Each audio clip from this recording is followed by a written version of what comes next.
بسم اللہ الرحمن الرحیم۔ السلام علیکم۔ ایک دفعہ ملا سخت بیمار ہو گئے اور شدت بخار کے باعث جسم یکدم ٹھنڈا ہو گیا اور ملا کئی گھنٹوں تک بے ہوش رہے۔ گھر والوں اور رشتہ داروں نے سمجھا ملا سچ مچ اس دنیا سے چلے گئے ہیں۔ کفن دفن کی تیاری شروع کر دی۔ جب ملا کا جنازہ اٹھنے لگا تو ملا کے جسم میں حرارت محسوس ہوئی، پھر جسم گرم ہونے لگا اور پھر ملا آہستہ آہستہ باتیں کرنے لگے۔ سارے گھر میں خوشی کی لہر دوڑ گئی۔ جب ملا کے زندہ ہونے کی تسلی اچھی طرح ہو گئی تو یار دوستوں نے ملا سے پوچھا، مرنے کے بعد دنیا کا حال سنائے۔ ملا نے کہا، آپ لوگوں کو غلط فہمی ہوئی ہے، میں مرا بالکل نہیں تھا۔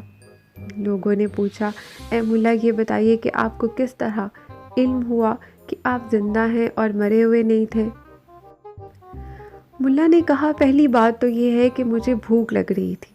میں نے سوچا اگر بہشت میں ہوں تو یہاں بھوک لگنے کا سوال ہی پیدا نہیں ہوتا۔ پھر میں نے محسوس کیا کہ میرے پاؤں ٹھنڈے ہیں۔ اس سے میں نے یہ اندازہ لگایا کہ کم از کم میں جس جگہ کھڑا ہوں یہ دوزخ نہیں ہے، کیونکہ دوزخ میں پاؤں ٹھنڈے ہونے کا سوال ہی پیدا نہیں ہوتا۔